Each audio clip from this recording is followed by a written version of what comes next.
Oversized UFO in South Korea. For those that missed it, a prominent UFO journalist researcher suggested that there is a craft too large to be moved located in a non-US country. Somebody suggested South Korea. Assuming this is true, there are some interesting implications, but I'm not sure I believe this. Late 1940s. Craft start coming into US custody. 1950. Sec State famously gives a list of places in the Pacific the US will defend that omits South Korea. North Korea promptly invades. US goes to war. Speculation. US goes to war because there is a large downed craft in South Korea, possibly in an archaeological context. Craft cannot be moved. Control is a vital national interest of the United States, and war is a rational decision. Question. It's rumored that the U.S. government entered into one or more contracts with ETs. These are likely meant to avoid using the word treaty, which would have to be ratified by the Senate. Thermonuclear weapons use a substance called fog bank to turn an atomic blast into an H-bomb.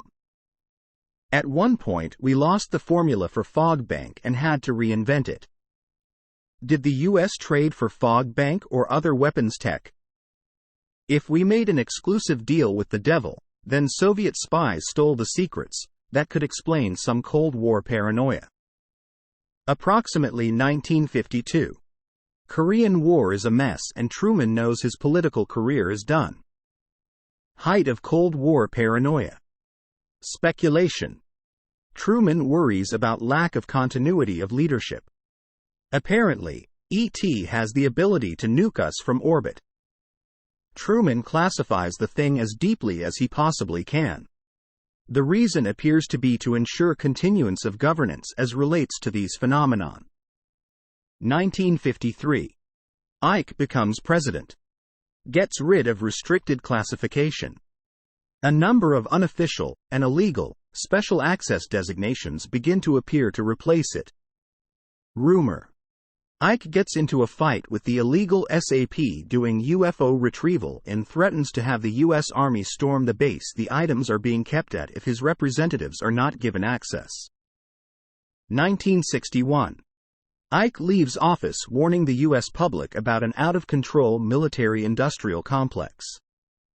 Illegal special access programs are rife in the government. 1963. Kennedy is assassinated only weeks after deciding to pull the advisors out of Vietnam. Rumor. Kennedy was the last president to get a full brief on the craft retrieval program. Kennedy was about to declassify the program when killed. Speculation. Kennedy decided to pull the advisors out of Vietnam because he was about to reveal the reason for fighting in Korea. No craft in Vietnam, so no vital U.S. national interest.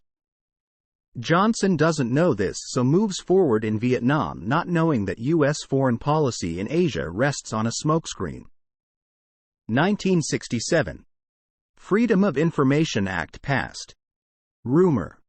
Craft retrieval program handed off to private contractors to avoid FOIA disclosure. 1968.